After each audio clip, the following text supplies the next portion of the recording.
All season long, sophomore running back Caden Dudley has made an impact on special teams. But recently, he's seen his role grow on offense, and last week his presence was key on the opening touchdown of the game, even if nobody really noticed. This week in our latest Cut Up with Kekaula Kaniho, we take a closer look at KD and company. Madsen back to pass, looking to throw, going it for Bolt. Bolt back to the defender, caught it in stride at the 5, and scores! Austin Bolt with his first touchdown as a Bronco, 42 yards, 6-0. Back for another Cut Up with Kekaula, New Mexico edition. Early on, Boise State on the offensive attack. For the third time this season, they score a touchdown on the opening drive. The thing I like about this play is it shows how they're kind of utilizing an unsung hero in their offense right now, Caden Dudley, and then the newcomer, Austin Bolt. Go ahead and take us through this one. 2nd and 4, by the way, New Mexico 42-yard line. This is right in the area where the offense can take their shot at going downfield, get an explosive play, and get into a position to score a little bit closer to your end zone. We start here in this formation. It's 21 personnel, right? It looks like 2 running backs, 1 tight end again. And then before the snap starts, boom, we shift guys around. So now we're in a totally different formation than we just showed. And you see what that does to New Mexico here. They start scrambling around. Hey, where's my new guy at? Where do I need to line up? And so just moving that little bit before the snap, offense, we know exactly where we're going. These guys know as soon as we signal them, I run here, I go there. The defense, on the other hand, is trying to figure out where their keys just went. And so you see them in the back end looking around, where's my guy, where am I at? And then the next level to that is Caden Dudley, who we just talked about. Now we bring him in motion and send him flying across the field. And as a defense, you're like, I don't know if this is going to be run. I don't know if this is going to be passed. I don't know who I'm looking at because they moved 2 times before the ball got snapped. And in the offense's eyes, it's still simple. All we do is we zone max protect.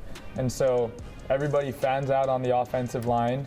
We have a tight end staying into block and both of our running backs staying into block. And Caden Dudley, instead of just running out to the flat, clearing out, he sits in here and makes a big block for the quarterback to give him just enough time to throw a 2-man route to Austin Bolt, who in a blink of an eye is right up on that DB's toes, right past them, untouched into the end zone. And so I think this play is a product of what we show before the ball snapped. We shift people out of that. We get New Mexico moving around. They're trying to figure out where their guys are at. And then we move another guy again. And these defensive backs, as you can see here, they get all crossed up. Nobody's in the middle of the field. They got guys running into each other down here, not sure who they're covering, and that leaves our receiver wide open, one-on-one in the end zone. Ultimate chaos and confusion there. The thing I like about this play too, you can see Madsen, what makes him so good at times is his anticipation to throw the ball. Look at Austin Bolt's head when he releases this thing. Ball's already in the air, Bolt's not even looking at him, his head comes up, ball's exactly where it needs to be. Kind of throws him open there too. I mean, it doesn't get any easier than that. 42-yard touchdown. Welcome to Boise-State-football, Austin Bolt. That's right. Welcome to it. Here's the show. Dampier waits the snap, has it, hands it off to Henry left side. Henry will get back to the 1, maybe the 2, and he'll be tackled there. Jumping over the defensive side of the ball, highlighting a guy that has really started to come on for this defense. Shea Oladipo playing the nickel spot, had 7 tackles in this game, 3 tackles for loss. Guy that can come down, play up near the line of scrimmage. Kind of reminds me of somebody else that used to play on this defense. Near and dear to my heart. Right? This is my position right here. All right, I'm watching every time. Take us through this one. Yeah, so New Mexico here is backed up. And so as a defense, you want to pin your ears back here and play aggressive downhill, ready to stop a run and not let them get any positive plays. You know what New Mexico does a good job of here to start is they come out in an unbalanced flop formation that we call it. And if you look real closely at it, they have all of their eligible receivers and numbers on one side of the field.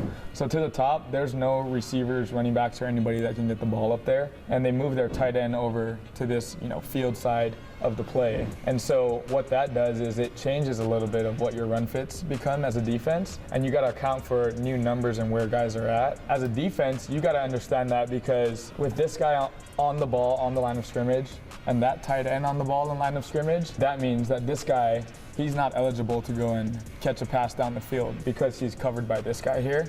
And so as a defense, I know, hey, I don't have to cover this guy at all in the pass. And so that helps you think, I'm not worried about him at all getting the ball down the field. He's probably just there to block.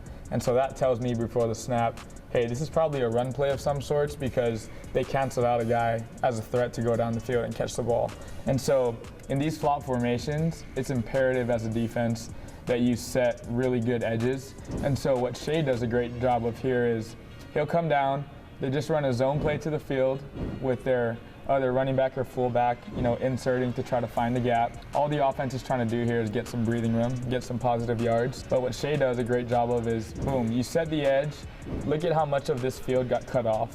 Instead of having whatever this is here, 25, 30 yards for the running back to run, he's got a 5-yard box because the nickel comes up, sets a great edge.